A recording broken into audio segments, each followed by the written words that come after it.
Hi there folks, welcome to Dunsy's Guitar World. Now, despite my incredible lack of success in my previous video 5 from 1, 5 guitar riffs from one album, that one was Great White.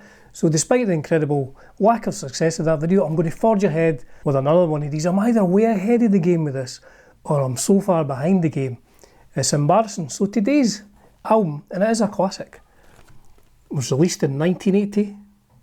What I'm going to do is I'm going to show you 5 riffs from this album. Now, I said in my previous video, this isn't designed to be a comprehensive look at exactly how to play like a song, all the parts, anything like that. It really is just a glimpse of how I play a guitar riff from one of my favourite albums, this one here, Animal Magnetism.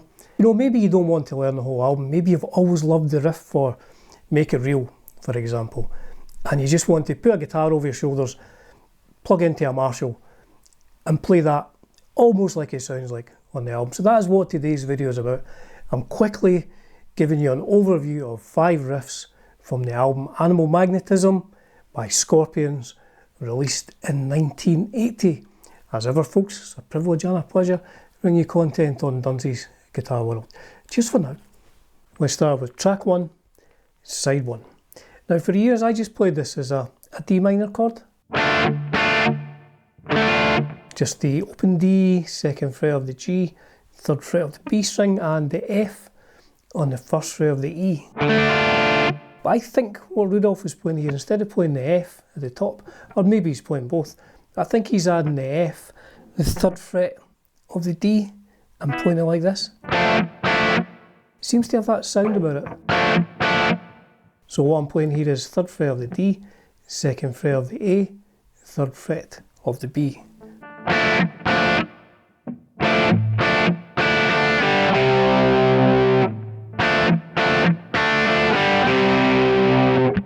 So that's how I would play that.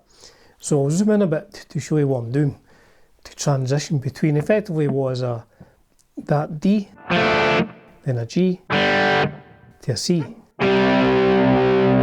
So I do 4 on that first chord, 3 down, 1 up.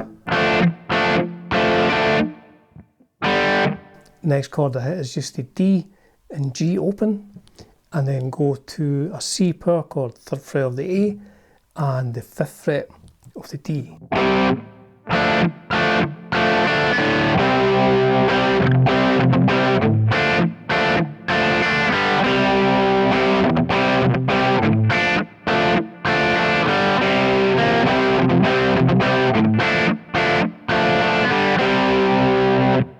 I'll see my picking hand to show you what I'm doing, transitioning between. Look at this, try to focus on that hand there. Going between these, so it's.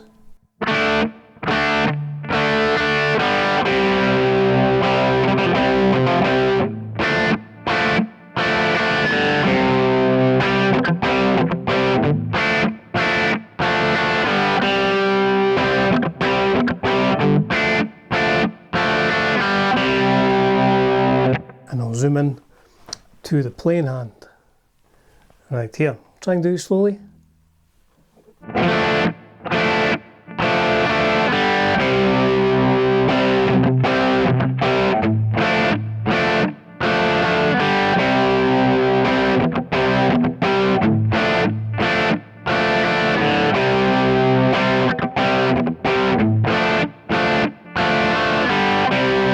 So right in the middle of that, you're just taking your fingers off and hitting the open D and G.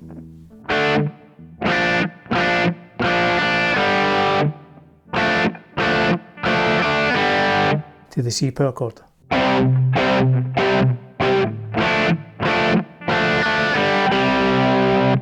that is how I would play the main riff for Make It Real. Let's move on. So track 2, side 1 is a little bit faster. It's called Don't Make No Promises Your Body Can't Keep.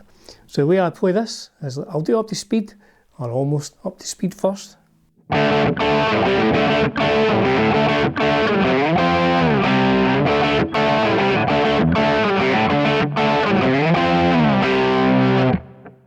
bit like that. So all power chords, I think they're all played on with the root note on the A string and the 5th on the D string. So it's a D, 5 of the A, 7 of the D. 1, 2, 3. And then open A string. So we're moving our finger down, first finger, and grabbing a kind of hammer on the 3rd fret of the A.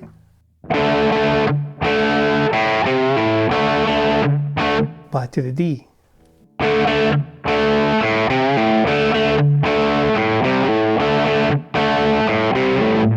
And then this one, we go up to there's an F chord, F power chord, the 8th fret of the A and the 9th fret of the D, to the C power chord, 3rd fret of the A, 5th fret of the D. So I'll play that slowly.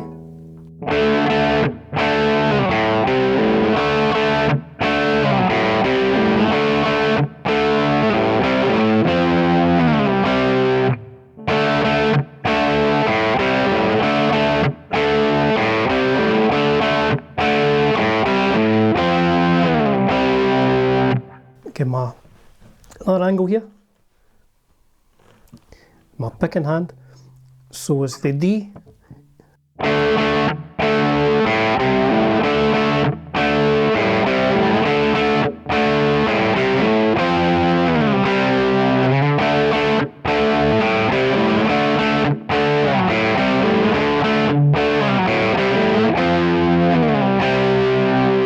like that.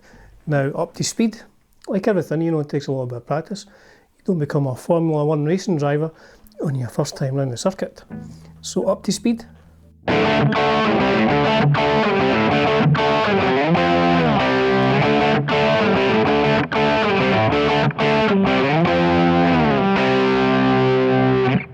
Like that. That's how I would play. Don't make no promises your body can't keep. Let's move on. Now this one's a little bit easier.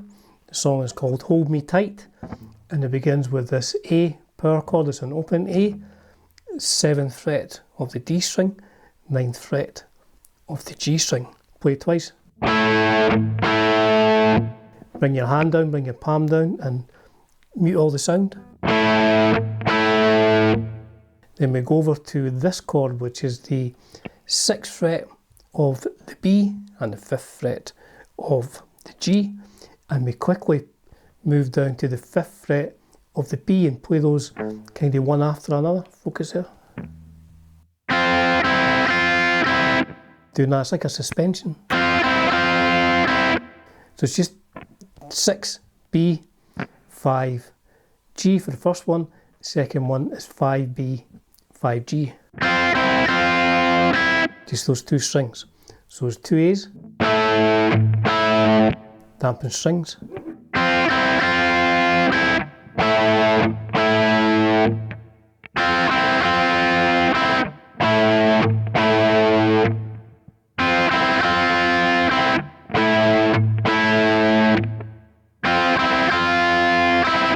So a nice easy one there. Up next we have Falling in Love. This is quite tricky because it's so fast and sliding between chords. They just all seem to be power chords with the root note on the A string. The first one is an E, 7th fret of the A and the 9th fret of the D.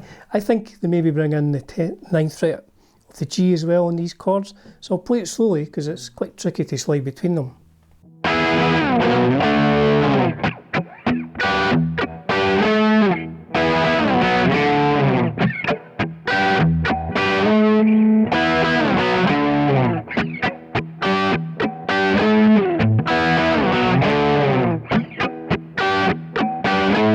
So it's 2 hits on that E power chord.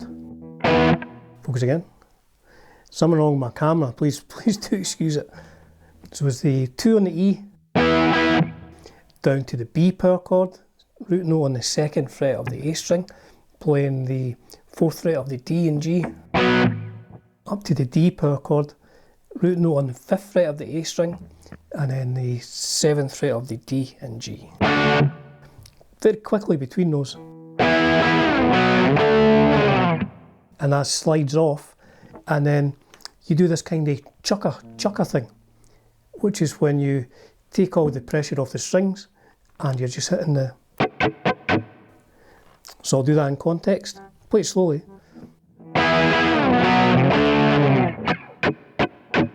And then we move up to an F power chord, so a G power chord, 10th fret of the A, which is the root note, and the 12th fret of the D and G, and then up another 2 to an A power chord, 12th fret of the A and 14th fret of the D and G. So I'll play all that in context slowly.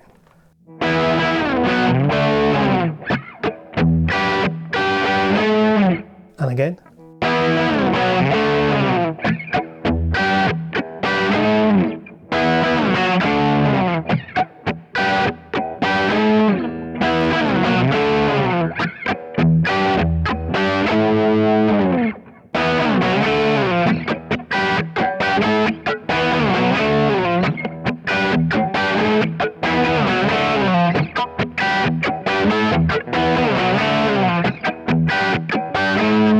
And that is the main riff in Falling in Love.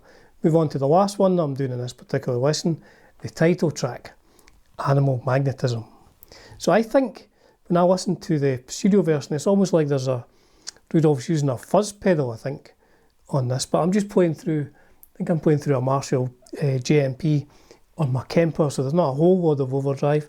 But so I'll just be playing the notes, but certainly on the studio version there is a lot more overdrive on it. So it starts with the open E string and the octave E on the 7th fret of the A. We go over and play the 7th fret of the D string, slide down to the 6th fret, back to the 7th fret of the A. So those two parts together. I think he plays these together, so it's the open E, 7th fret of the A, 6th fret of the D. And then we move that 7th fret of the A up to the 8th fret of the A and just hit that on its own. So that's the only note that's ringing out.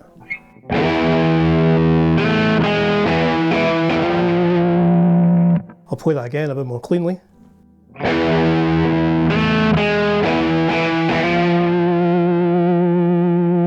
One more time.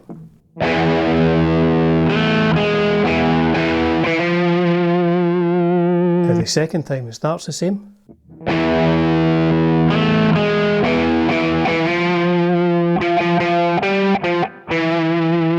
So it finishes it with, we're going from the 8th fret of the A to the 9th fret of the A, the 8th fret of the A to the 10th fret of the A, back to the 8th fret of the A, back to the 7th, which is the E, and the open E.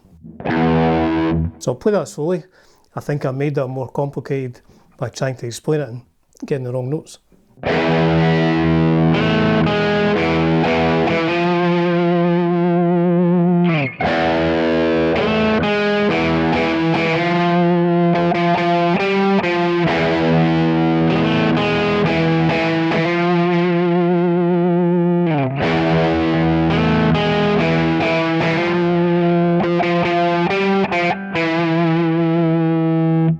And then we're into the verse, but I'll save that for another lesson.